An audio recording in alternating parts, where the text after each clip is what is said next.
Good people. Welcome to JJ TECH TUTORING. Today we'll be focusing on the inverse Laplace transform exam questions. We won't be teaching each other. We'll be tutoring each other. I think I've done a couple of videos tutoring an inverse and how to do an inverse and how to do a straight away Laplace transform. But then now we'll be doing exam questions so that you can know how to answer. Let us quickly dive into it. All right, given an inverse Laplace transform of the numerator s minus 1 divided by s squared minus 6s plus 13. If you can see, in Laplace transform and in inverse Laplace transform, we have to be very manipulative. We really have to be very manipulative.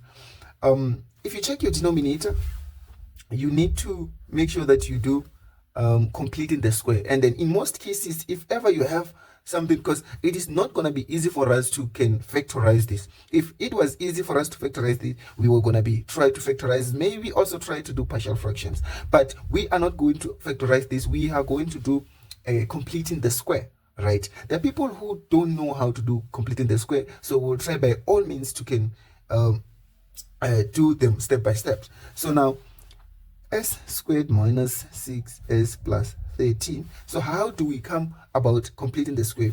We need to divide this by 2, and then we will have s minus 3 all squared. Then we have to say negative 3 multiplied by negative 3, we will get positive 9, and that positive 9 needs to be subtracted from this. So we'll subtract positive 9 plus 13, right? So now from there, we'll have s minus 3 squared, then negative 9 plus 13, it's 4. Then we will have 4, right? So that means this one will be our new denominator. So inverse Laplace is minus 3 all squared plus 4. Right. Now we're going to be dealing with this, right? So immediately we see that we have something like this. So that means there is a combination or there is a move of 3. There is a move of 3, which is this one. So obviously, if ever we have this in the numerator, we must make sure that we have this in the denominator. We must make sure that in our numerator there is something that is like this. So we need to also be manipulative. We can't just say s minus 3 out of nowhere just to fit into a cos rule, right? Now, what we need to do here now is that the Laplace transform of we need to say s minus 3 yes, right, for it to fit s minus 3 squared plus 4, right? Now it fits. But why are we doing this, and how does it make sense that it is now s minus 3 on the numerator? Didn't we change the equation?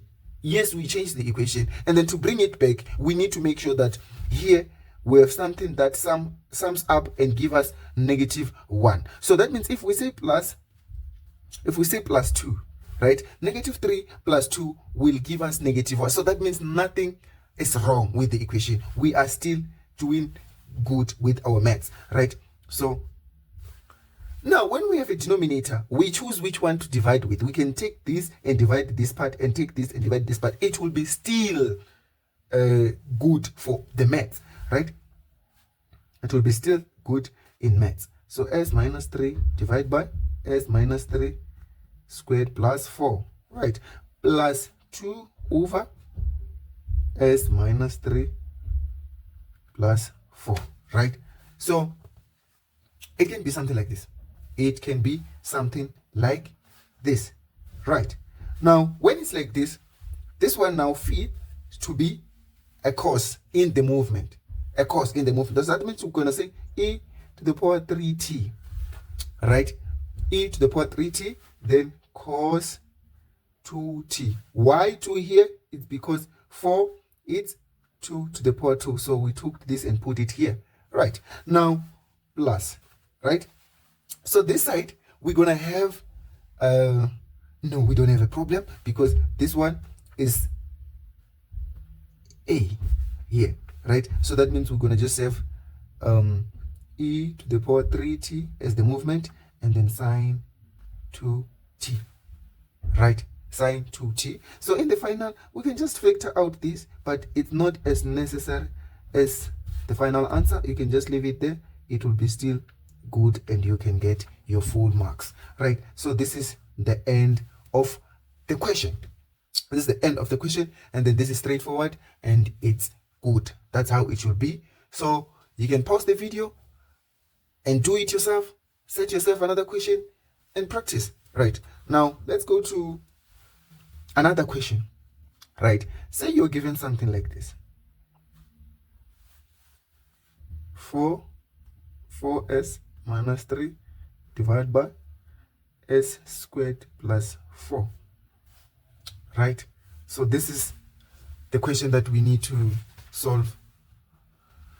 Right, so first thing first, we need to think about the whole rules, the whole bunch of rules that we have. Right, so here I can just say straightforward and do divide this by this and divide this by this and see where it will lead me. S squared plus 4 minus 3 s squared plus 4. Right, now with this we can try to manipulate it and get sign, right, because the constant is in the numerator. Right, then here we can try by all means to can just factor out this 4 and then we get our own stuff. So let's say 4 here is over s squared plus 4. On the Laplace table, this one now fits to be cos 2t. Right, then minus 3 over s squared plus 4. Or we can just put 2 here because that's what fits in. So we're going to have 2 here and say 3 over 2, so that this 2 will cancel this 2 and then still it will be still this. So we didn't ruin the equation. Right, then overall. Right, so now final answer will be 4 cos 2t minus 3 over 2 sine 2t. Right, this is our final answer. This is our final answer. Now let's just do this.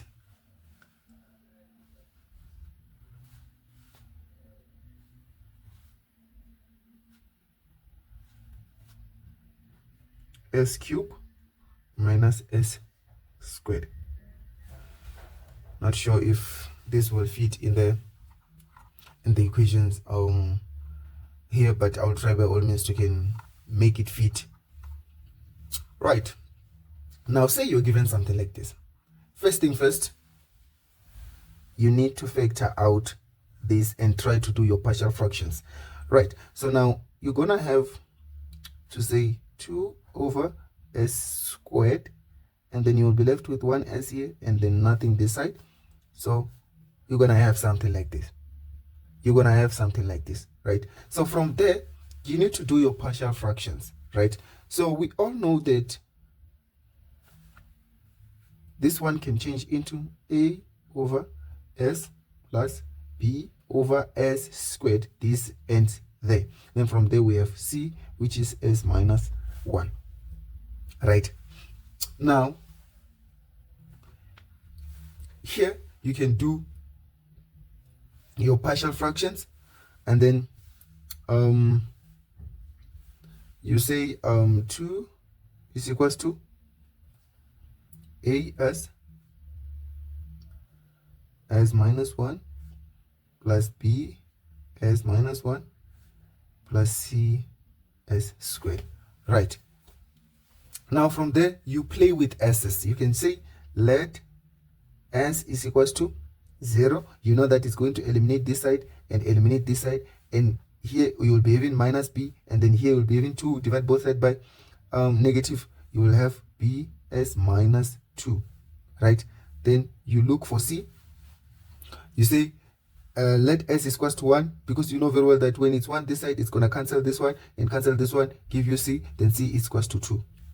Right, then you can just say since you got b and c, you're going to just substitute them here, right, and then get the final answer of your a.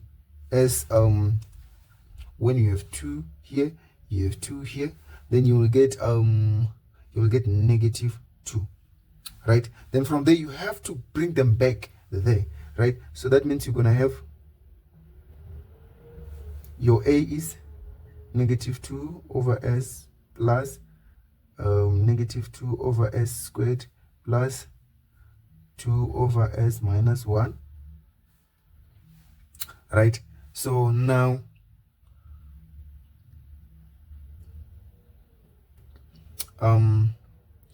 your final answer can be